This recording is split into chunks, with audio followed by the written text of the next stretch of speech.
در ناحیه وسع سمینار علمی و عملی منطقوی در موضوع بهداشت حالت ملیاراتیوی زمین‌های آبیاری شونده شورشده منطقه کولوب دایر گردید.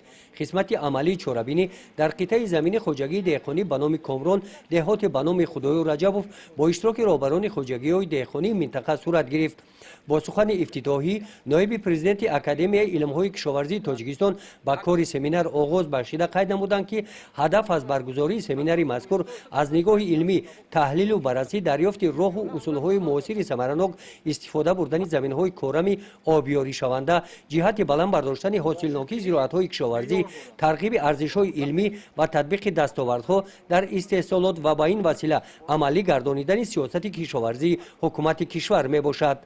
اساسی فراوانی حاصل سرچشمه میگیرد از کارهای چورابینی و اگروتکنیکی که در دوام تیرماه و زمستان اگر که کشاورزان و زمین استفاده‌کنندگان سر وقت چنین کارها را به انجام رسانند باعث فراوانی و حاصل خوب و صفت آن حاصلی که در دوام سالی که آینده می شود البته مساعدت میکند.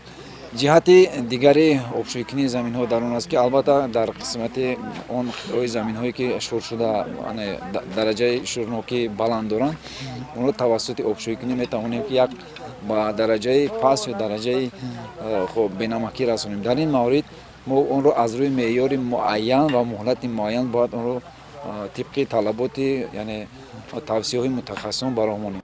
اشتراکچیان سمینار علمی و عملی منطقوی اظهار عقیده نمودند که پیشگیری تنزلیابی خاک بهتر نمودن حالت ملیاراتیوی زمین‌های آبیاری شونده و به گردش کشاورزی وارد نمودن زمین‌های بکار خوابیده در سمت تامین امنیت آذوقه‌واری جمهوری یکی از تدبیرهای سودمند بوده. حل آن در برابر دیگر چورابینی‌های رشد ساحه کشاورزی برای جمهوری اهمیت اولین درجه دارد.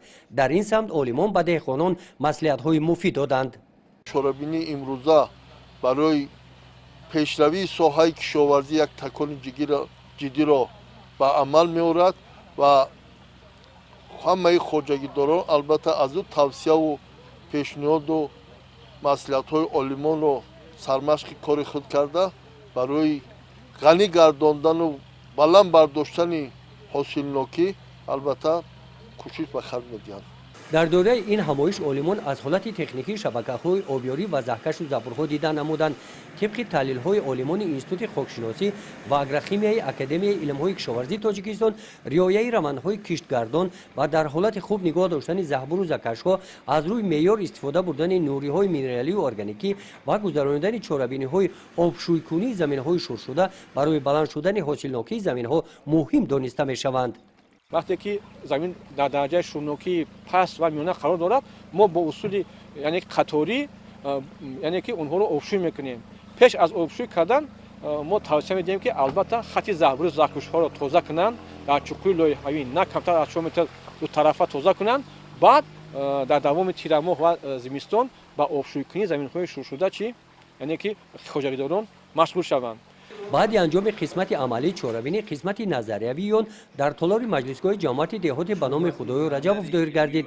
سمینار از روی برآمد عالمان و متخصصان و فرمران در روند ثمرناک عاقلانه استفاده بردن زمین‌های کارم و سنگلاخ بهتر نمودن حالت ملیاراتیوی آنها پیشگیری تنزلیابی خاک و اندیشیدن چورابینی‌های معین رزولوسیا قبول کردند.